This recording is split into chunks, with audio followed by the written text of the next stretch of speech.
हम लोग बहुपद की प्रश्नावली 1 में 1 से 6 तक के प्रश्न देखे थे। अब प्रश्नावली 1 का हम 7 से लेकर 12 तक के प्रश्न प्रश्न हम दूसरे वीडियो में देखेंगे।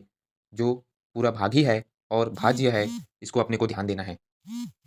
सेम जो हम भाग सीखे 1 से 6 तक वही आगे भी है, भाग ही है। और इसमें कुछ नया शब्द है, एक भाज्य बनकर आया है जिसका सूत्र होता है भाज्य गुणा भागफल धन शेषफल। यदि इसको निकालना सीख गए तो हम भाज्य भी सीख गए। तो आइए देखते हैं प्रश्नावली 1 का 7 से अध्याय 1 बहुपद का 7वां प्रश्न है प्रश्नावली 1 का, जो इसमें भाज्य ज्ञात करना है। अभी भाज्य नया शब्द आया, भाग तो नहीं, भाग अलग, भाज्य अलग है। तो भाज्य का अपने को ज्ञात करने के लिए भाग का अंदर से ही है, हम भाग देते हैं, उसी में भाज्य होता है, भाजक होता है, भागफल होता है, शेषफल होता है ना। तो भाज्य भी उसी अंदर से। तो भाज्य हम कैसे ज्ञात करेंगे, है ना। तो भाज्य का एक सूत्र होता है, आइए देखते हैं। पहले प्रश्न देखते हैं, प्रश्न 7। यदि भाजक 3x² ऋण 2x धन 2 भागफल है 1 धन 1 शेषफल है 3, तब भाज्य बताइए। तो भाज्य का सूत्र होता है, उसका सूत्र है, आइए हल देखते हैं। उसका सूत्र है, भाज्य का क्या सूत्र है, बुक में भी दिया होगा 10वीं का, देखिए। तो भाज्य का जो सूत्र है ये है अपना भाज्य का सूत्र। क्या है भाज्य का सूत्र? भाजक गुणा भागफल धन शेषफल। ठीक है ना। भाजक गुणा भागफल धन शेषफल। तो इसी में हमको मान को रखना है। अब भाजक क्या दिया है, 3x² ऋण 2x धन 2, तो हम इसको भाजक में रख दिए, गुणा है तो गुणा। अब भागफल का मान कितना दिया है, 1 धन 1, तो भागफल का मान रख दिए 1 धन 1, हो गया। धन है तो धन, शेषफल कितना दिया है अपने को 3, तो शेषफल का मान 3 मान रख दिए। ये अपना सूत्र लिखिए, ये बुक में भी दिया है और ये भाज्य का सूत्र है। अब इसको मान को भी रख दिए, ये भाजक का रख दिए, भागफल का रख दिए, शेषफल का रख दिए। अब इसको क्या करना है, जो गुणा करते हैं ना गुणा, वैसे ही दोनों को गुणा करना है ना। गुणा गुणा सीखे है ना, सेम गुणा ही करना है दोनों को। तो गुणा कैसे करेंगे, सीधा 1 से धन 1 से तो इतना गुणा नहीं कर लेंगे, तो इसको एक एक भाग को पहले तोड़ना है। कैसे तोड़ के करना है, पहले 1 से गुणा करेंगे इतना को, ठीक है। पहले 1 से गुणा करेंगे इतना को, तो पहले 1 से गुणा करिए। धन है कि ऋण है, धन है, तो धन है, कोई जरूरत नहीं है, 1 से सीधा गुणा करिए। तो 1 से गुणा करेंगे 3x² को, तो क्या हो जाएगा, 3x त्रिघात हो जाएगा ना। एक समय क्या होता है, ऊपर की जो घात है वो जुड़ता है, गुना होता है। तो यदि जोड़ेंगे तो एक से को जोड़ेंगे तो 2x, और गुना करेंगे तो घात में बढ़ता जाता है। तो एक से गुना करेंगे 1 से, तो 1 से त्रिघात हो जाएगा 3 का 3। उसके बाद ऋण है तो ऋण, अब 1 से 2x को गुना करेंगे तो 2 का 2, और 1 से x स्क्वायर हो जाएगा। उसके बाद धन है तो धन, 2x से एकम 2x हो गया। अब ये 1 से हम गुना किए तो इतना आया ना। ध्यान दीजिए एक बार, 1 से इससे गुना किए तो 1 से त्रिघात हो गया, 3 है तो 3। 1 से 2x से गुना किए तो 2 था 2, और 2x स्क्वायर हो गया ना। 1 से और 1 से गुना किए तो वैसे यहाँ पर 2 का 2 है और 1 से कम 1 से, ठीक है। वैसे अब आगे बढ़ते हैं। अब धन 1 से गुना करना है, ये किससे, धन 1 से। तो धन 1 से गुना करेंगे तो नॉर्मली से 1 से कोई भी संख्या, जितनी भी बड़ी संख्या से गुना करो 1 से, वो वैसी का वैसी होता है ना। तो 1 से गुना करेंगे बहुपद को, 3x² इन 2x धन 2 को, है ना। तो 1 है, कितनी भी बड़ी संख्या से गुना करेंगे, चाहे 100 से करें चाहे 1000 से करें, वो वैसे ही लिखा था। तो 1 से गुना करेंगे बहुपद को, तो करेंगे तो ये हो गया 3x² ऋण 2x धन 2, ये बहुपद सीधा उतार दी, ठीक है। और ये धन 3 क्या है, शेषफल है। अब इसको हल करेंगे, तो हल कैसे करेंगे, ये गुणा कर लिए। अब गुणा के बाद अब आगे बढ़ेंगे। तो अब ये आंसर नहीं है अपना भाज्य का। अब कैसे आंसर निकालेंगे, अभी जो जो कटेगा उसको कटाना है, जो जो जुड़ेगा उसको जोड़ना है। तो देखिए कोई त्रिघात वाला है क्या, सबसे पहले बड़ी संख्या 3x त्रिघात है, लेकिन इसके साथ में और कुछ संख्या है क्या, नहीं है, तो इसको सीधा 3x त्रिघात लिखती है। अब स्क्वायर वाला देखेंगे, जिसके घात में स्क्वायर है ना, ये स्क्वायर। अब देखो स्क्वायर वाला है क्या, एक है और एक ये है, उसके बाद नहीं है। तो ऋण 2x² और धन 3x², मतलब 3x² है मान लो, है ना, और 2x², और यहाँ पर ऋण है और यहाँ पर धन है। तो धन ऋण क्या होता है, ऋण, है ना। और 3x² में 2x² को घटाएंगे तो क्या आएगा, x² आएगा ना। 3 में 2 को घटाओ 1 आएगा, और x², लेकिन एक क्या है, छिपा है ना। और बड़ी संख्या के सामने धन है तो धन, तो ये क्या हो जाएगा, धन x² हो जाएगा ना। उसके बाद अब अपने पास क्या है, अब एक सवाल है, देखो तो सिर्फ ये देखो, धन 2x है और ऋण 2x है, तो धन 2x और ऋण 2x क्या हो जाएगा, घट जाएगा, है ना। धन और ऋण क्या होगा, ऋण, तो कैंसिल, है ना, सेम सेम है। तो उसके बाद यहाँ पर क्या बचा अपने पास, 2 बचा है और 3 बचा है, तो 3 और 2 को जोड़ो तो 5 हो गया, ये 5 हो गया। और धन है तो धन, ऋण रहता है तो ऋण लिखते बड़ी संख्या के सामने में, ये अपना भाज्य है, ठीक है। सेम यहाँ अपने गुणा मेन है, गुणा कैसे करते हैं वो अपने को ध्यान देना है, गुणा कैसे करते हैं, है ना। जब हम 100 और 100 को जोड़ेंगे तो क्या हो जाएगा, 2x हो जाएगा। लेकिन यदि हम 100 गुना 100 करेंगे तो 100 क्या हो जाएगा, स्क्वायर हो जाएगा, घात में जुड़ता है गुना में, ठीक है। यदि 2x गुना 100 है तो क्या हो जाएगा, 2x स्क्वायर हो जाएगा, 100 और 1 स्क्वायर होता है, तो 100 और 1 क्या हो जाएगा, स्क्वायर, 2 है तो 2, यहाँ पर सीधी 3 कर दी, है ना। तो 1 से 1 स्क्वायर वैसे रहेगा, और 3 दूनी 6 हो गया, ठीक है। तो हम लोग 7वां सवाल में देख ही चुके हैं कि भाज्य का सूत्र क्या होता है और भाज्य कैसे निकालते हैं।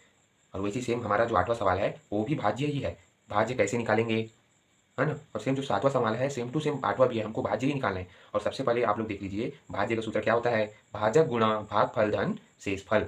तो आइए देखते हैं आगे। यदि भाजक 4x ऋण 7 भागफल 1 धन 1 शेषफल 0, तब भाज्य बताइए, बोला गया है ना। तो सूत्र है भाज्य बताइए, भाज्य का सूत्र आप लोग को पता ही है, भाजक गुणा भागफल धन शेषफल। अब इसमें हम लोग को क्या करना रहता है, मान रखना रहता है। तो मान रखेंगे तो देखो भाजक का मान कितना है 4 एक सर 7, तो भाजक का मान रख दिए, गुणा भागफल का मान कितना है 1 से धन है तो 1 से धन 1 रख दिए, ठीक है, धन है तो धन, शेषफल का मान कितना है 0, तो 0 मान 10 रख दिए। और ये हमारा क्या है, भाज्य का सूत्र है। आप लोगों को कल भी बताया था, है ना, 7वां जो सवाल है उसमें भी बताया था कि जो भाज्य का सूत्र है भाजक गुणा भागफल धन शेषफल, ठीक है। तो ये जो सवाल है बहुत ही अच्छी सवाल है, तो आइए देखते हैं, और सरल ही सवाल है। अब यहाँ पर देखते हैं, देखो अब कल बताया था कि सबसे पहले जो इसको रहता है ना, उसमें पहले तोड़ तोड़ के गुणा करना, तो सबसे पहले हम इससे भाग देंगे 1 से, है ना, तो 1 से भाग दीजिए, है ना, तो 1 से भाग देंगे 4 1 से 7 को, है ना, सॉरी सॉरी सॉरी गुणा करेंगे, ठीक है, गुणा करेंगे, गुणा भाग नहीं देना है, सॉरी गुणा करेंगे, तो गुणा करेंगे, देखिए है ना, गुणा है तो गुणा करेंगे, यदि भाग रहता तो भाग देते। तो जो 1 है 1 तो कल मैंने बताया था कि तोड़ तोड़ के क्या करना है अपने को, गुणा करना है। तो सबसे पहले 1 से गुणा करना 4 1 से 7 से, उसके बाद 1 से गुणा करना 4 1 से 7 से, तो पहले हम 1 से करते हैं, तो 1 से 4 1 से 7 से 1 से गुणा करेंगे, तो 4 1 और 1 से गुणा करेंगे, यहाँ पर देखिए 1, है ना, तो 4 4 हो जाएगा, है ना, और 1 से क्या हो जाता है स्क्वायर हो जाता है, तो ये देखो 4 1 से स्क्वायर हो गया, गुणा किए तो उसके बाद ऋण है तो ऋण, अब 7 और 1 से गुणा करेंगे तो कितना हो जाएगा 7 1 हो जाएगा, ठीक है। अब हो गया 1 से गुणा किए तो अपना क्या आया 4 1 स्क्वायर 7 1, ठीक है, 1 और 1 से गुणा होता है क्या होता है स्क्वायर हो जाता है ना, और यदि जुड़ता है तो 2 1 हो जाता है, तो गुणा किए तो 1 स्क्वायर और 4 का 4, वैसे ऋण है 7 1 से गुणा किए 7 1। अब आगे देखते हैं, अब देखो यहाँ पर अब 1 से गुणा करेंगे, किससे करेंगे 1 से गुणा करेंगे, किससे 4 1 से ऋण 7 से, अब इससे एक मतलब एक कोई भी संख्या से बड़ी संख्या को गुणा करेंगे तो वैसी जैसे का तस वो है क्या होता है लिखा होता है, तो 4 1 से ऋण 7 से 1 से गुणा करेंगे तो 4 1 से ऋण 7 से 1 से गुणा कर दीजिए, है ना, गुणा कर दीजिए, ऐसे आएगा, है ना, ये 1 से गुणा किए आया और 1 से गुणा किए आया, अब हो गया। अब कल बताया था कि जो सबसे बड़ी संख्या रहता है उससे हम क्या है हमको लास्ट तक जाना होता है ना, यहाँ पर प्लस 0 आएगा, तो पहले कौन दिख रहा है स्क्वायर वाला कुछ है क्या नहीं है, तो उसको जस्ट उतार दिए, है ना, अब उसके बाद कौन सा है 1 से मतलब कि नॉर्मल 1 से, है ना, तो ऋण 7 1 है और धन 4 1 है, तो धन और ऋण क्या होता है ऋण, ठीक है, और बड़ी संख्या के सामने ऋण है तो ऋण, और 7 1 में 4 1 क्या होगा घटेगा ना, तो घटाइए 7 1 में 4 1 घटेगा तो क्या हो जाएगा 3 1 हो जाएगा, और बड़ी संख्या के सामने ऋण है तो ऋण, ठीक है ना, घटेगा ना, धन और ऋण क्या होगा घटेगा, तो घटाएंगे 7 1 में 4 1 3 1 बड़ी संख्या के सामने ऋण है तो ऋण, और उसके बाद क्या बचा इधर शेषफल 0 है तो साथ में 0 जोड़ेंगे तो 7 ही आएगा, है ना, अब ऋण 7 यहाँ पर बचा ऋण 7, क्या है यही हमारा आंसर है, ठीक है। यदि जिस किसी भी को समझ नहीं आया होगा तो और कमेंट में बताइएगा। 9वां सवाल, अब फिर से भाग आ गया, हम लोग 8 में क्या देखे थे भाज्य देखे थे और 7 में भी भाज्य देखे थे, बाकी में भाग देखे थे, अब 9 में भी भाग आ गया, है ना, तो इसमें भाग ही है, ये तो बहुत बड़ा सवाल नहीं है, तो चलिए बनाते हैं। सिद्ध कीजिए कि बहुपद 4 x त्रिघात धन 3 x स्क्वायर धन 2 x ऋण 9 को 1 से ऋण 1 से भाग करने पर शेषफल शून्य है।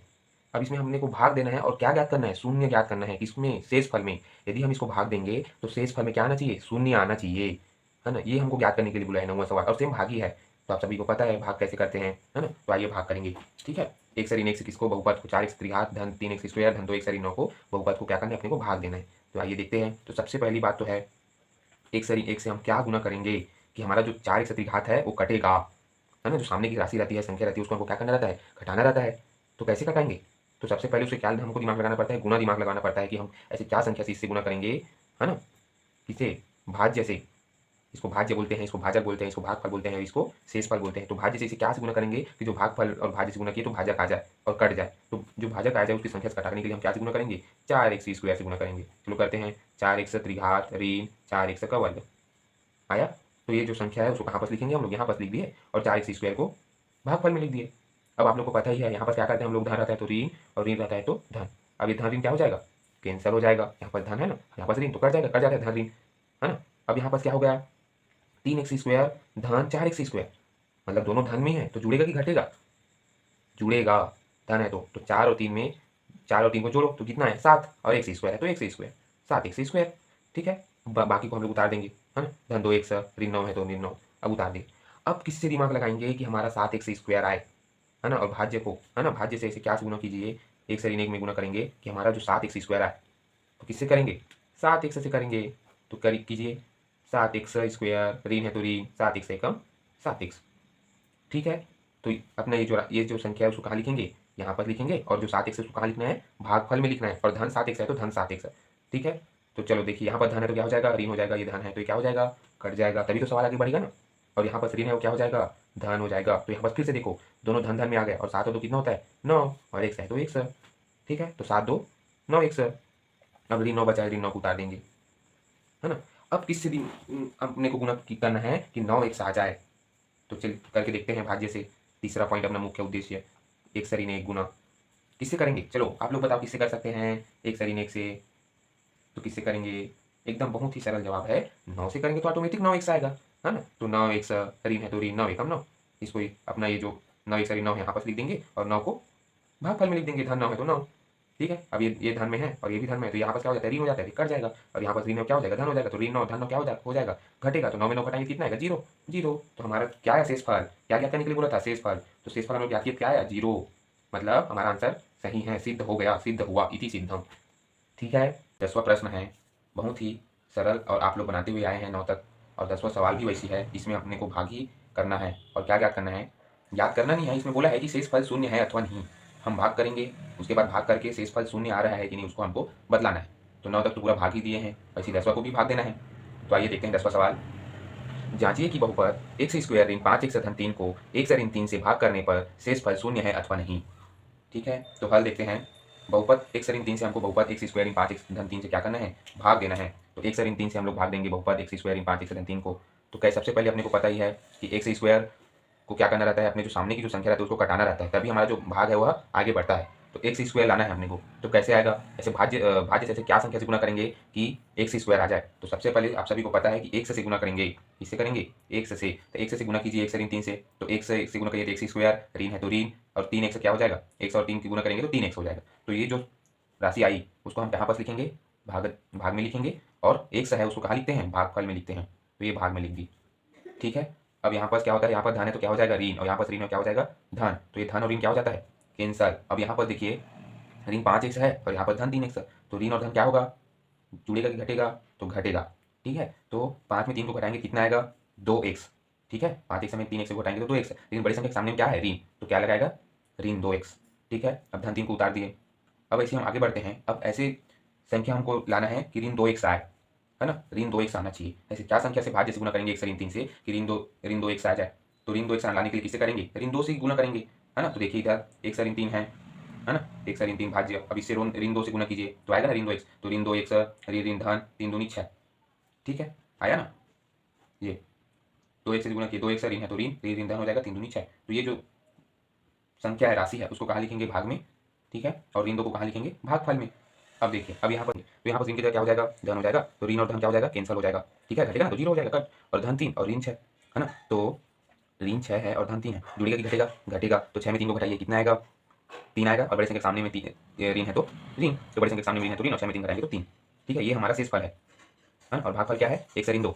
तो शेष फल क्या पूछा गया था सवाल, शेष फल शून्य है अथवा नहीं। तो शेष फल क्या है, शून्य नहीं है। ऋण 3 आएगा शेष फल, देखिए तो इसमें लिखेंगे। अतः स्पष्ट रूप से यह है कि शेष फल शून्य नहीं है। ठीक है, यही हमको जानना था, लेकिन शेष फल शून्य नहीं है। यदि शून्य आ रहा था तो लिखते शेष फल शून्य। ठीक है, देखने में तो यह सवाल बहुत बड़ा लग रहा है, लेकिन यह सवाल बहुत छोटा सा ही है। अध्याय 1 बहुपद का कौन सा सवाल, प्रश्नोली 1 का कौन सा सवाल, 11वां सवाल, है ना। कक्षा 10वीं में तो पूरा प्रश्नोली 1 भागी है। तो आइए देखते हैं 11वां सवाल को। यदि किसी आयत का क्षेत्रफल 45x वर्ग धन 30x वर्ग मीटर तथा उसकी चौड़ाई 15x मीटर है, तब लंबाई क्या होगी। आप लोग अपने बुक में भी देखिए 11वां सवाल क्या बोल रहा है। हमको किसी आयत का क्षेत्रफल 45x वर्ग धन 3x है वर्ग मीटर है तथा उसकी चौड़ाई 15x मीटर है, तो लंबाई याद करना है। तो सबसे पहले जो दिया है ना उसको पहले लिखेंगे। तो हमको क्या क्या दिया है, तो हमको दिया है हल। ठीक है, दिया क्या दिया, आयत का क्षेत्रफल दिया है। कितना दिया है, 45x स्क्वायर धन 30x। तो आयत का क्षेत्रफल बराबर 45x स्क्वायर धन 30x। ठीक है, दिया है ना प्रश्न में। उसके बाद हमने को क्या दिया है, उसकी चौड़ाई दिया है। ठीक है, तो उसकी चौड़ाई लिखेंगे, चौड़ाई बराबर 15x मीटर।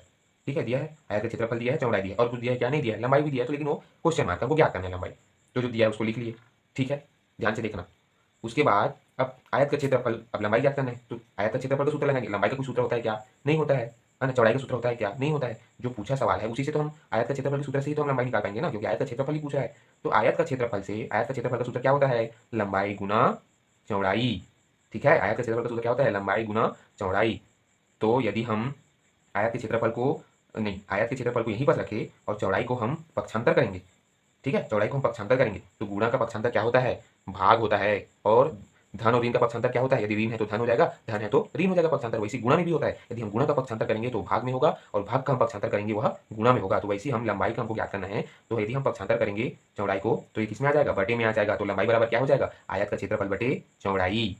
ठीक है, अब चलो मान रखिए, तो आयत का लंबाई का मान तो हमको पता नहीं है। ठीक है, हमको ज्ञात करना है। अब चौड़ा आयत का क्षेत्रफल का मान कितना है, 45x स्क्वायर धन 30x। ठीक है, दिया है ना प्रश्न में। उसके बाद चौड़ाई कितना दिया है, 15x। तो चौड़ाई का मान लिख दीजिए 15x। ठीक है, ये 15x। ठीक है, अब ये तो लिख गया, तो यही आंसर है क्या लंबाई का? नहीं। अब इसको भाग कीजिए, तो आप लोग तो पूरा बनाते हुए आए हो 10 सवाल तक, है ना, तो इसी में भाग देना है। ठीक है, तो भाग देंगे, चलो देखते हैं आगे। अब 15 एक से भाग देंगे, तो आप लोग को पता है इसको क्या करना रहता है, हमको पहले की संख्या को घटाना रहता है। तो चलो घटाइए, तो किससे देंगे? तो 15 एक से हम क्या से गुना करेंगे? 15 एक से कि 45 एक स्क्वायर आ जाए, तो हम 3 से करेंगे तो 45 एक से बस आएगा। लेकिन इसी को हम 3 एक से कर दिए तो स्क्वायर आएगा ना, 15 तिया 45 और एक से इसको गुना करेंगे तो एक स्क्वायर तो आया ना। तो 3 एक को हम कहाँ लिखेंगे? भागफल में लिखेंगे, और 45 एक स्क्वायर को कहाँ लिखेंगे? जो हम आगे बढ़ रहे हैं सवाल भाग में उसमें लिखेंगे। तो चलो लिखो 45 एक्स स्क्वायर यहाँ पर लिख दिए, हो गया। अब यहाँ पर देखो क्या करना रहता है, यहाँ पर धन है तो ऋण लगाना पड़ेगा, और यहाँ पर धन है तो धन ऋण क्या हो जाएगा? कैंसिल हो जाएगा, तभी तो हम आगे बढ़ेंगे भाग में, तो कैंसिल हो जाएगा धन और ऋण। अब बचा क्या अपने पास? 30 एक्स। अब 30 एक्स को लिख दिए, नीचे उतार दिए, है ना, आगे बढ़ेंगे ना, 30 एक्स उतार दिए। अब ये तो बहुत ही सरल सवाल, 30 एक्स को हम क्या से 15 एक्स से गुना करेंगे कि 30 एक्स आ जाए, है ना, तो 2 से, ठीक है, आ जाएगा ना, 15 दूनी 30 और एक्स है तो एक्स। यदि हम एक्स से, तो अपना जो 15 एक्स है उसको कितने से? 2 से गुना करेंगे, है ना, तो 30 एक्स आएगा। तो हम 30 एक्स को कहाँ लिखेंगे? भाग में, और 2 को कहाँ लिखेंगे? भागफल में। तो धन 2 आएगी, ऋण 2 तो धन 2, तो धन 2 को लिख दिए। ठीक है, अब देखिए यहाँ पर धन है तो क्या हो जाता है? ऋण, और यहाँ पर धन है तो क्या हो जाएगा? धन ऋण घटेगा, तो 30 में 30 को घटाएंगे क्या हो जाएगा? 0। ठीक है, तो हमारा शेषफल क्या है? 0। लेकिन अपने को क्या ज्ञात करना था? शेषफल नहीं ज्ञात करना है, लंबाई ज्ञात करना है। जो ये जो भागफल है हमारा 3 एक से धन 2, यही हमारा लंबाई है। तो अतः लंबाई बराबर 3 एक से धन 2 मीटर क्या होगा? हमारा लंबाई होगा। ठीक है, यही हमारा आंसर है, 3 एक से धन 2 जो भागफल है यही हमारा क्या है? लंबाई है। ठीक है, प्रश्न 1 का अंतिम प्रश्न है, तो आइए देखते हैं। 28 एक्स इकाई लंबाई का एक रेखाखंड है, ए बी है, जिसे 2 बराबर भागों में बांटना है, तब प्रत्येक भाग की लंबाई क्या होगी?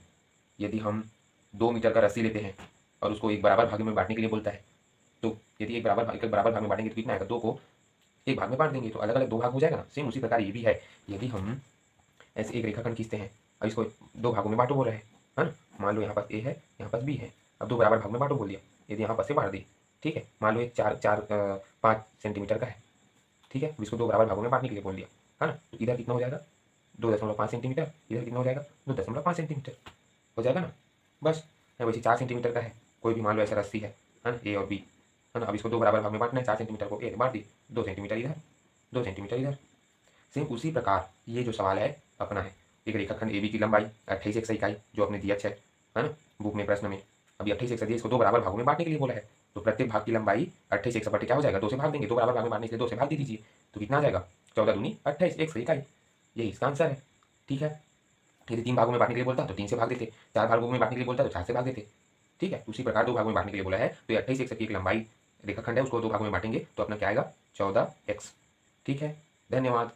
बहुत ही सरल सवाल ही है।